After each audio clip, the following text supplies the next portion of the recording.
If one is asked to write about the events of today's time, a page itself can never complete without the mention of war. History itself can never claim to have witnessed one single instance where there hasn't been war for a very long time. Wars were fought, won, but their repercussions never heeded. So to discuss war and peaceful coexistence, I had the opportunity of interacting with Praveen Kumar, whose proficiency over diverse subjects enamored me to the very core. He's retired now, but when I met him, he's not even close to accepting himself as one. He's in constant search for ideas and better ideas. He has co-edited short stories, Let Me Tell You a Story, and also runs a podcast on Spotify, The Joy of Ideas. But this episode is special because it talks about one of the most relevant topics of today's time, wars and peaceful coexistence. Is it possible or is it not? Watch out.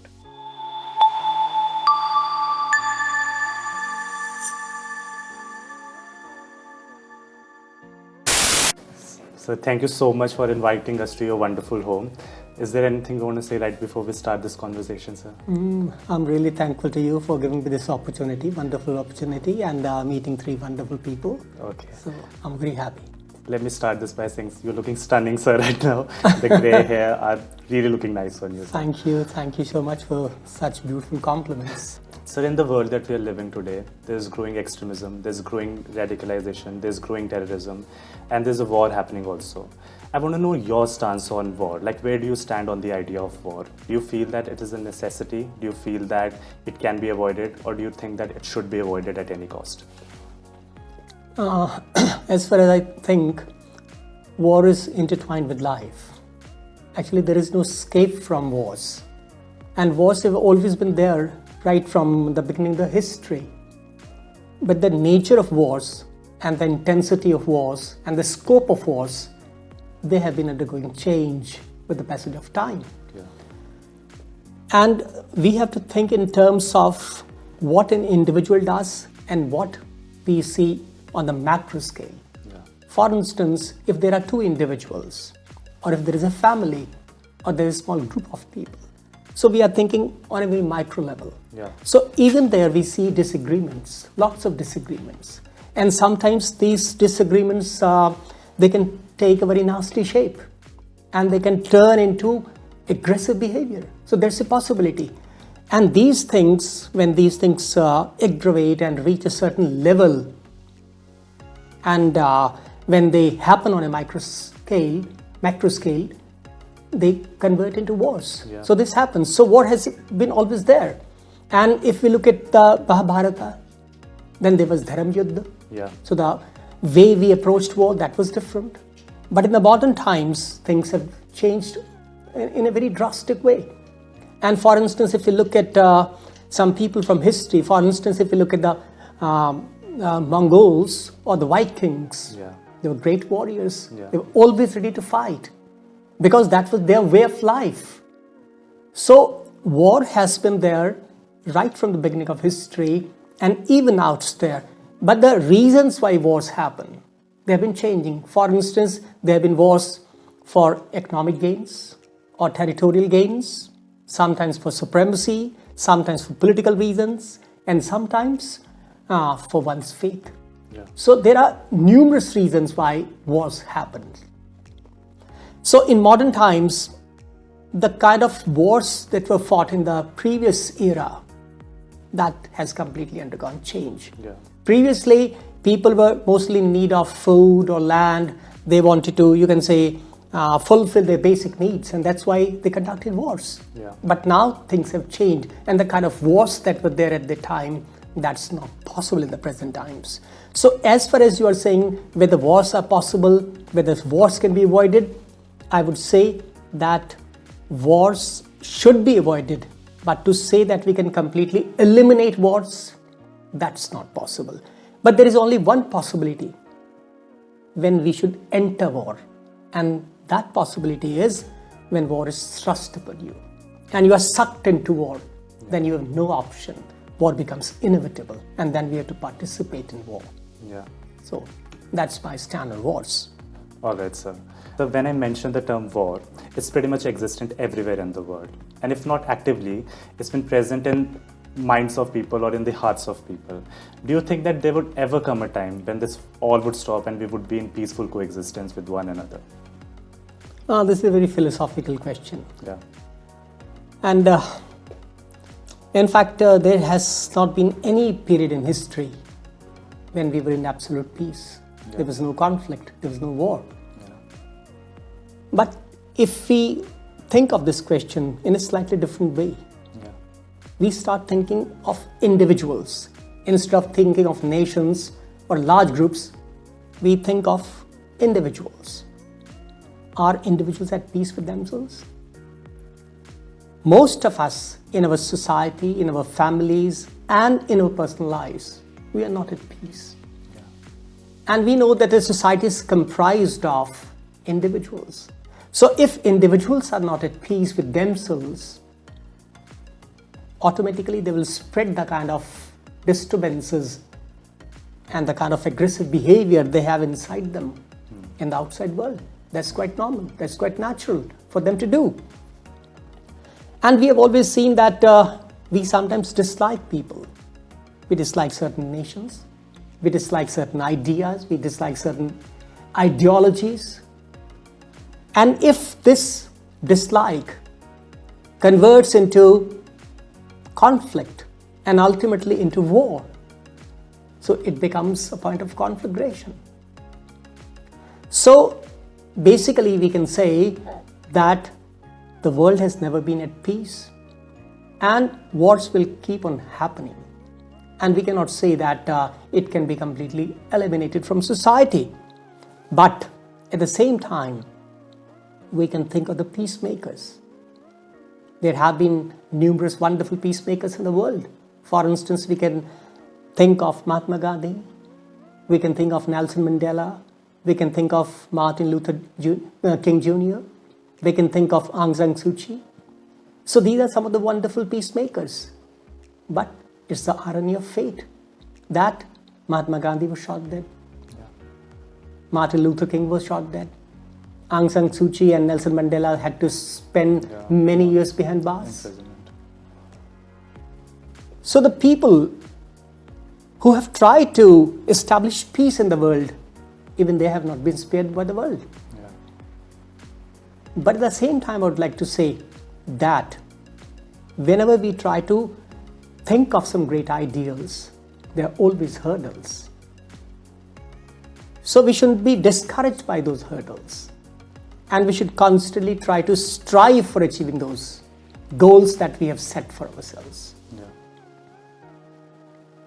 And the person whose name comes to my mind, there may be numerous persons and every individual would obviously tell names of different people, but the person whose name comes to my mind is that of a Vietnamese monk.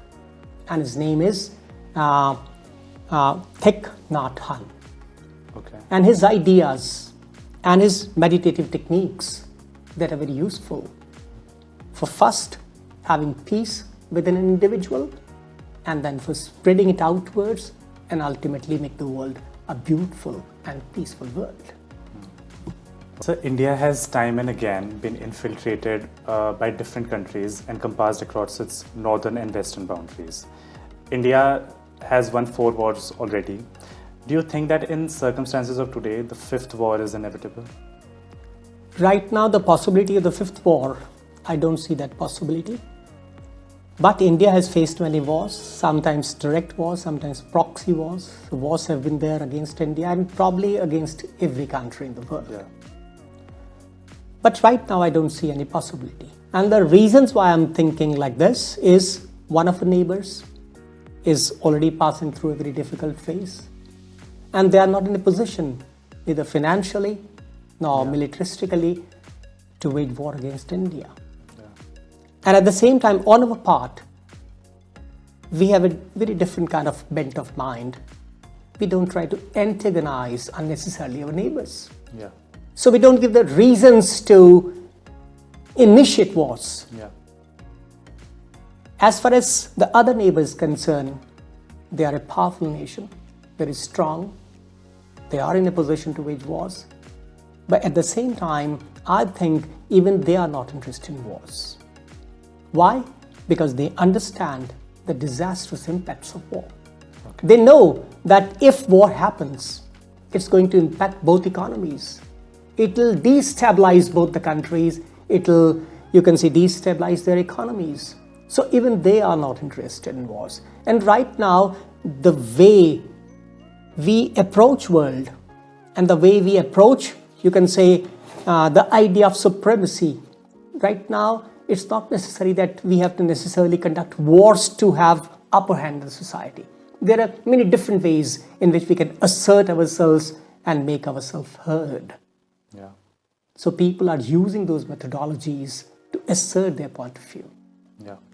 So there are many ways. So war, I don't think, is a possibility right now against India. Okay. You were talking about Pakistan, that it isn't in that kind of economic sphere where it can initiate a war. But what about China? Like, do you think that the aggressive behavior and the incursions that that has been repeatedly on the northern side of the country, don't you think that it possibly could lead to a war one day? We are taking a very careful stance against China, and China has been doing certain things which are wrong, but I think they will not go beyond a certain limit. Okay. So there have been skirmishes on the borders. Yeah. And sometimes we are also trying to show in our own ways that we are unhappy with what China is doing. Okay. But I don't think that it can ultimately degenerate into a full-scale war. Okay. Sir, it's a very random question though, but I would like to ask that, do you have one figure in your head, like one ideal figure, that you think that could have possibly brought about peaceful coexistence in the world? You mentioned a few figures earlier on. Yes, but they're all dead. One, yeah, they're all dead. They're not there. Yeah. So you are thinking of the living figures. Living or dead, like that could possibly result in a very peaceful coexistence. Like, whose ideas do you think that could have done that? I think Mahatma Gandhi is one of the most wonderful persons who can think of bringing about peace in the world. I agree, but there was somewhere I was reading it that his ideas were kind of like more socialistic. They would have. Do you think that the kind of development that we are seeing right now in this country would it have been possible had Mahatma Gandhi been the leader? No, because every you can say age has different ideologies and ways of living. So things are constantly changing. So Mahatma Gandhi will also have to, you can say, adjust his ideology, his way of thinking according to the present circumstances and context. Definitely. So if we think that what Mahatma Gandhi was saying at that time, that would be applicable to life wholesale, that's not possible. Yeah. So even he'll have to modify things according to the changed situation, present situation. All right, sir. Sir, the documented history never talks about a time when there has been peaceful coexistence for a very long period of time. Like, I've never read a single document that ever mentions that, for these many centuries there has been peaceful coexistence. Don't you think that the idea of peaceful coexistence is utopian? You're right that the idea may be called utopian idea. But I think all high ideals are in a way utopian. Yeah. They are to some extent unachievable ideas, unattainable ideas. But at the same time, those ideas are still to be pursued because they are high ideals. So we should constantly try to move towards those ideals. Yeah. So despite it being a utopian idea, I think we must constantly strive for achieving this. Okay. So I don't think if there are some ideas difficult to achieve, we should abandon it and we should think that no, this idea is not worth it because it's so difficult. Because in our lives also, for instance, if you're a painter or you're a musician and you want to, you can say, paint a very beautiful picture, very difficult one, so you would not abandon simply because it's a difficult thing to do. Yeah. You will try to use your faculties, your qualities to achieve it. So there is no harm if we are trying to look at an idea that's a difficult idea.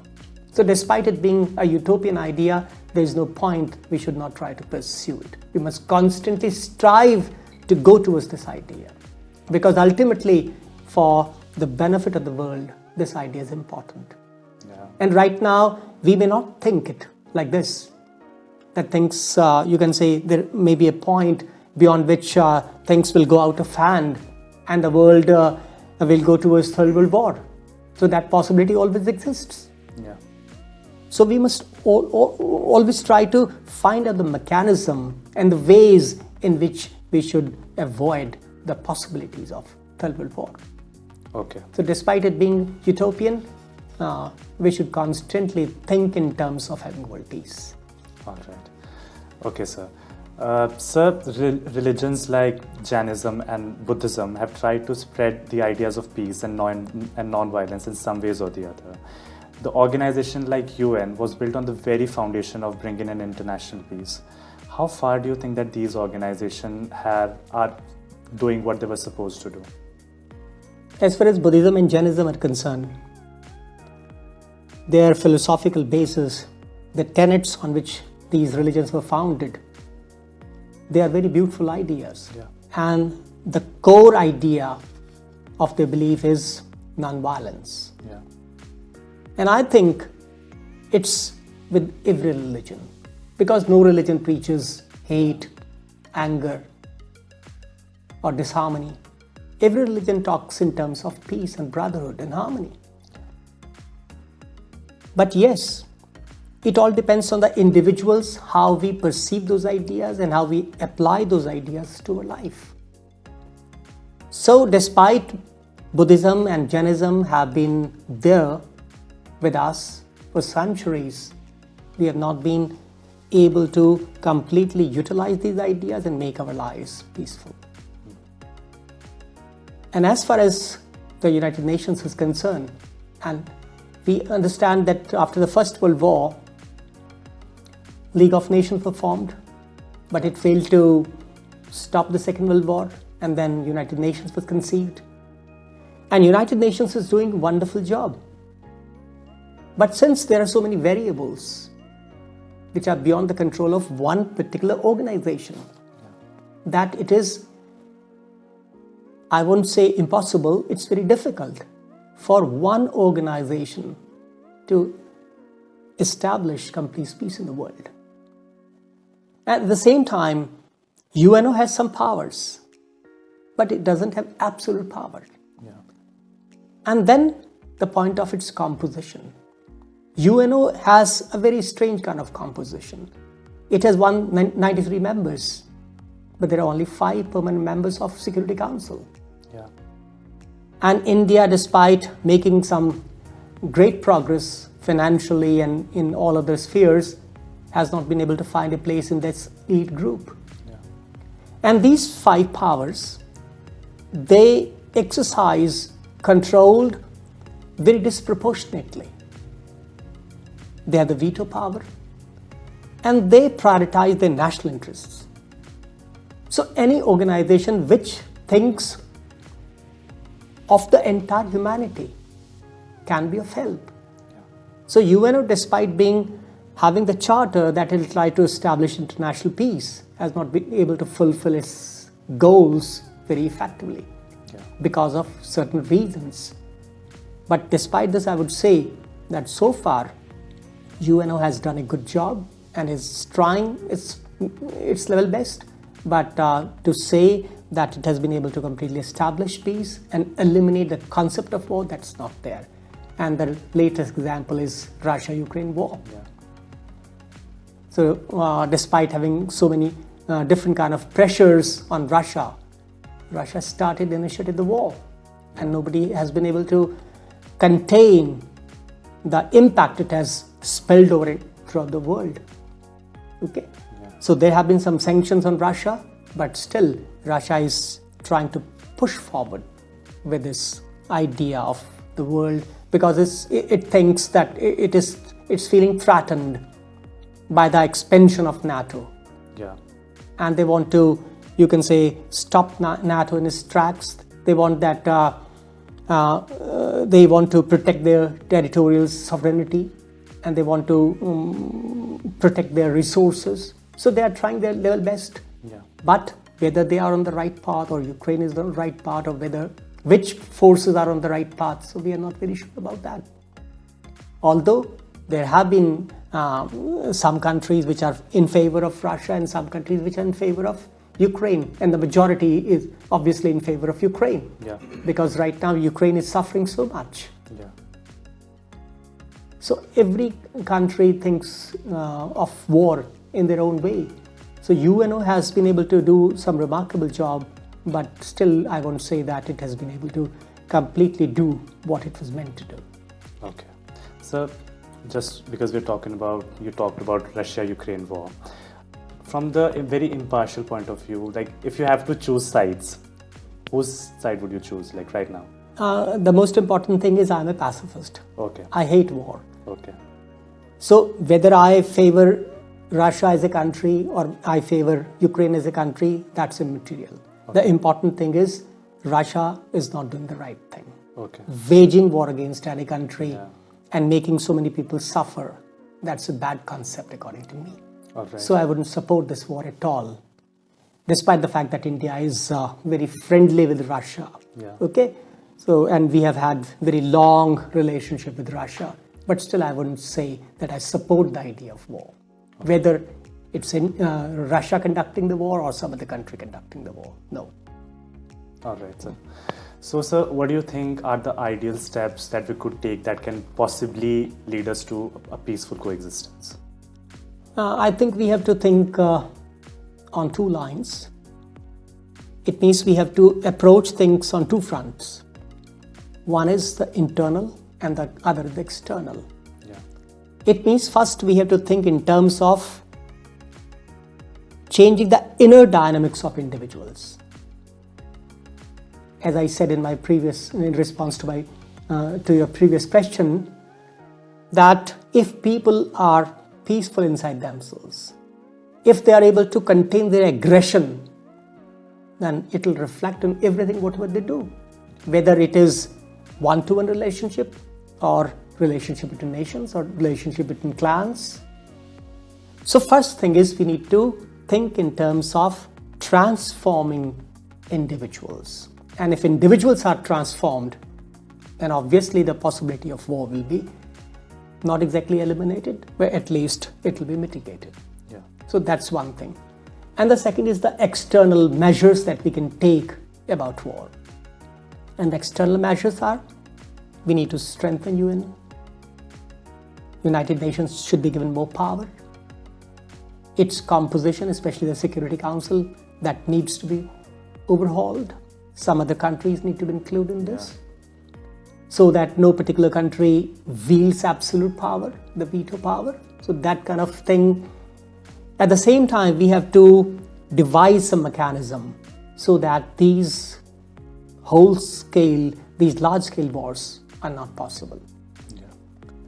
And one thing that I think is very important, the role of civil society. Yeah. Sometimes what happens, all the important decisions, they are taken either by the politicians or bureaucrats. And civil society, either it is indifferent to what's happening in the world, or it's silent, or its voice is not being heard. So civil society needs to strengthen, and it needs to tell the leaders throughout the world that they don't want war. They need to make them realize that what they are doing is unacceptable to them. Because sometimes wars happen for ideological reasons, as I said, and sometimes just because somebody has a very inflated ego. So if one individual has an inflated ego and tries to wage a war, others should be there to enforce that this is not acceptable to them. So by having all these mechanisms, and we know that in the present times, more and more lethal weapons are being developed. Yeah. And if we think that will be able to save humanity, that's impossible. Because previously the wars were fought in pockets of the world, and they were not very deadly. Yeah. But now we are in a position to completely destroy humanity. It's possible for us to annihilate complete cities. A civilization, maybe. Yes, civilization. And there is one important voice Noam Chomsky, one of the most famous intellectuals of America, and he says that there are two dangers the world is facing. One is environmental disaster, and the second is nuclear war. And he says we are hurtling towards those disasters, and knowingly. Yeah. So it's becoming very difficult for the world to survive if the Third World War takes place. Yeah. Because the weapons are so powerful that we are technologically so improved and so capable that we can do any damn thing. Yeah. So in this situation, I would like to read a beautiful song by John Lennon Yeah. of the Beatles fame. Yeah. And the song is Imagine. That's almost a manifesto of peace. And the song is like this. Imagine there is no heaven. It's easy if you try. No hell below us, above us only sky. Imagine all the people living for today. Imagine there is no countries. It isn't hard to do. Nothing to kill or die for. And no religion too. Imagine all the people living life in peace. You may say, I'm a dreamer. But I'm not the only one. I hope someday you will join us and the world will be as one. Imagine no possessions. I wonder if you can. No need for greed or hunger. A brotherhood of man. Imagine all the people sharing all the world. You may say I'm a dreamer, but I'm not the only one. I hope someday you will join us and the world will live as one. So I think it's possible to conceive of a world where people live in a very peaceful manner. They love one another and they try to do their best for making this world a beautiful, peaceful world. They came back to widows, to fatherless children, to screams, to sobbings. The man came back as little clay jars, full of sharp cinders.